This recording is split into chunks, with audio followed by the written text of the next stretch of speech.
കണ്ണൂർ രൂപതയുടെ മെത്രാനും കോട്ടപ്പുറം രൂപതയുടെ നിലവിൽ അപ്പസ്തോലിക് അഡ്മിനിസ്ട്രേറ്ററുമായ അലക്സ് വടക്കുന്നില പിതാവ് ഇപ്പോൾ നമ്മുടെ ഒപ്പം ചേരുകയാണ്. പിതാവെ, സീറോ മലബാർ സഭയുടെ പുതിയൊരു മേജർ ആർച്ച് ബിഷപ്പ് ഇന്ന് സ്ഥാനാരോഹണം ചെയ്തിരിക്കുകയാണ്.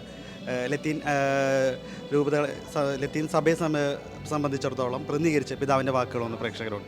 വളരെയേറെ സന്തോഷവും ദൈവത്തിന് നന്ദി പറയുന്നു. അവിടുത്തെ പരിപാലനയുടെ വലിയ അടയാളമാണ്. എല്ലാവർക്കും സുസമ്മതനായ, വളരെ നിഷ്കളങ്കതയോടെ എല്ലാവരെയും സമീപിക്കുന്ന, അതേപോലെ തന്നെ കാര്യങ്ങൾ കൃത്യമായിട്ട് അവതരിപ്പിക്കുകയും ആ തൃശ്ശൂർ പൂരം പോലെ ഇങ്ങനെ പൊടിച്ച് വരുന്ന വിധത്തിലുള്ള ഒരു പിതാവ് എല്ലാ വിധത്തിലും അനുഗ്രഹമാണ്. പ്രത്യേകിച്ച് ഈ ഒരു കാലഘട്ടത്തെ അവസരത്തിൽ സഭയെ കർത്താവിൽ ആശ്രയിച്ച് മുന്നോട്ട് നയിക്കുമെന്നുള്ളൊരു വലിയ പ്രത്യാശ നമുക്കെല്ലാവർക്കും ഉണ്ട്. ദൈവം പിതാവിനെ കരുത്ത് നൽകി, കൃപ നൽകി, കാരുണ്യം നൽകി അനുഗ്രഹിക്കട്ടെ എന്ന് നമുക്കെല്ലാവർക്കും പ്രാർത്ഥിക്കാം. ആ പ്രാർത്ഥനയായിരിക്കും വലിയ പിതാവിൻ്റെ അനുഗ്രഹം.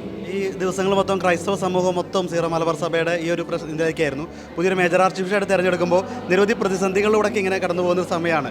എല്ലാവരും ഉറ്റുനോക്കുന്നത് ആ ഒരു വിഷയത്തിലേക്കാണ്. അത് എങ്ങനെയാണ് പിതാവിൻ്റെ ഒരു പ്രതിസന്ധികളെല്ലാം ദൈവം തന്നെ നമുക്ക് പരിഹാരം തരും. കാരണം ദൈവം അറിയാതെ ഒന്നും നടക്കുന്നില്ല. ദൈവത്തിൽ ആശ്രയിക്കുന്ന വ്യക്തികൾക്ക് എന്നും അവിടെ നിന്ന് എല്ലാം നന്മയാക്കി മാറ്റും. ഇതും നന്മയായി തീരുമെന്നുള്ള വലിയ ഉറപ്പുണ്ട്. ദൈവം അനുഗ്രഹിക്കട്ടെ. താങ്ക് യു പിതാവ്, താങ്ക് യു.